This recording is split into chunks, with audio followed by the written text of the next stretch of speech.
Dámy a páni, cena Dávida symbolizuje známy biblický zápas Dávida s Goliášom. Je dôkazom toho, že si prácu lekárov, ich snaženie veľmi vážime. A pokladáme za dôležité sa práve takýmto spôsobom, takýmto odovzdávaním, ocenením práve týmto lekárom poďakovať. Dnes večer oceníme významné osobnosti, lekárov, ktorí v ťažkom zápase proti veľkej presile bojujú na strane pacienta za kvalitnú, lepšiu zdravotnú starostlivosť. Dámy a páni, v tejto chvíli odovzdám slovo tomu najpovolanejšiemu. Poprosím, aby slávnostný príhovor predniesol a dnešný večer vlastne otvoril predseda Lekárskeho odborového združenia doktor Peter Vysolajský. Nech sa páči. Vážené dámy, vážení páni, priatelia a kolegovia, rád by som aj ja osobne privítal vás všetkých na druhom ročníku benefičného večera Lekárskeho odborového združenia. Ešte raz chcem osobne privítať pána prezidenta SLK, nášho doživotného čestného predsedu Mariana Kolára a pána viceprezidenta SLK Mikuláša Buzgu.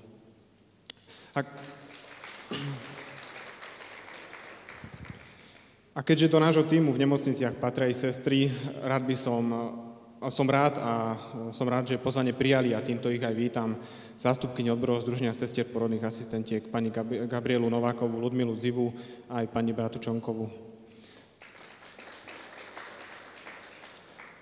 Rád by som dnes privítal aj pani predsedničku Moniku Kaveckú, avšak tá sa ospravedlnila, nemohla prísť a rovnako musím ospravedlniť žiaľ aj pani prezidentku Komory sestier a porodných asistentiek pani Lazorovú. Mrzí ma ďalej, že tu nemám pri sebe aj svojich dvoch podpredsedov, Mirka Mendela a Pála Oravca, ktorí dnes chceli prísť, ale sú momentálne PN. Ale ich neprítomnosť dvoch podpredsedov vám vynahradí môj tretí podpredseda Peťo Blaško zo Žiliny. Ahoj, Peťo.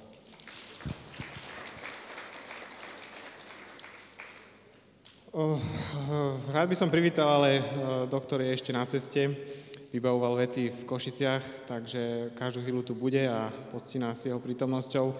Osobne takto teda vítam oficiálne aj, tak ako som to povedal už na prvom večierku minulý rok, naše právnické ESO a moju pravú ruku Tonka Chromika, ktorý za chvíľku príde. A rovnako vítam aj moju druhú pravú ruku Karola Klobušického, nášho PR poradcu.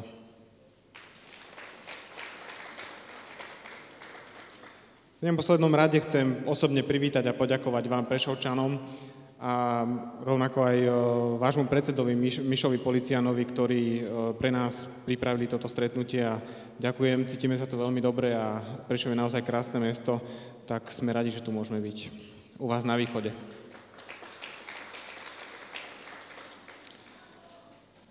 Na minulom večierku pred rokom som vravel, že máme za sebou ťažký rok, minulý rok 2012, a že sme si v roku 2011 vybojovali len pozíciu. Z tejto pozície môžeme veľa dokázať, ale ktorú si musíme hlavne udržať. Teraz môžem pokojne ako predseda LOS hrdo vyhlásiť, že sa nám to podarilo. A všetky úspechy, ktoré LOS mal, sa podarilo nielen prácou tých ľudí, ktorých som už dnes spomenul, ale LOS je tak úspešný len kvôli tomu, akí ľudia LOS tvoria. Pre mňa osobne je členstvo v LOS podstá a česť. Osobne nemám rád pomenovanie odborára, slovo odbory, ale som hrdý na to, že som členom organizácie, ktorá dokázala zastaviť ako jediná v slovenskej histórii privatizáciu a gorilu. Som hrdý na to, že LOS je možno tou jedinou protisilou finančníkov, ktorí v chorých ľuďoch vidia len zisk a peniaze. Som hrdý na to, že som za uplynulý rok mohol opakovane povedať, keby každé ministerstvo na Slovensku malo svoj LOS, tak náš štát vyzerá úplne inak. Za uplynulý rok sme my všetci urobili kus dobrej roboty. Dosiahnuť v novom ohodnotení lekárov tretie navýšenie sa nám javilo všetkým ako nedosiahnuteľný cieľ, veď napokon sa to nepodarilo ani v Čechách, kde mzdy lekárov dokonca klesli.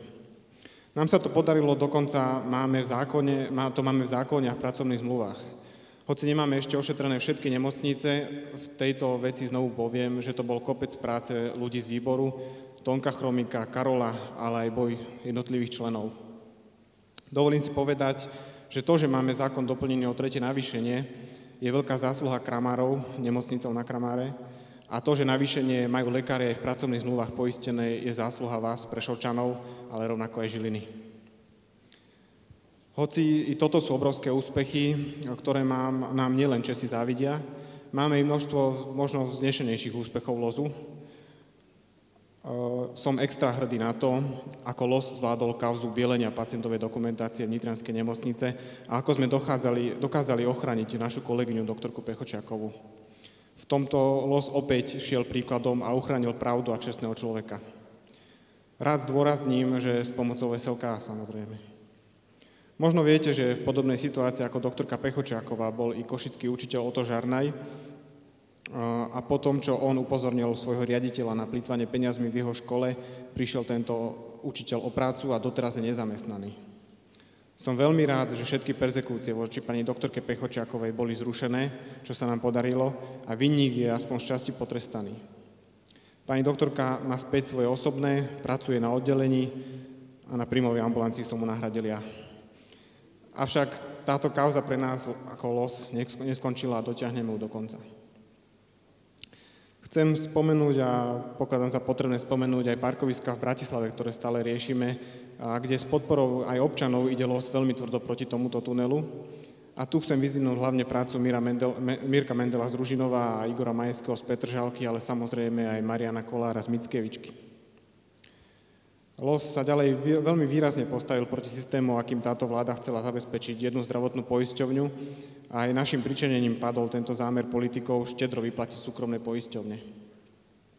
Je aj množstvo malých zlodejín manažmentov nemocníc, ktorým LOZ zabránil.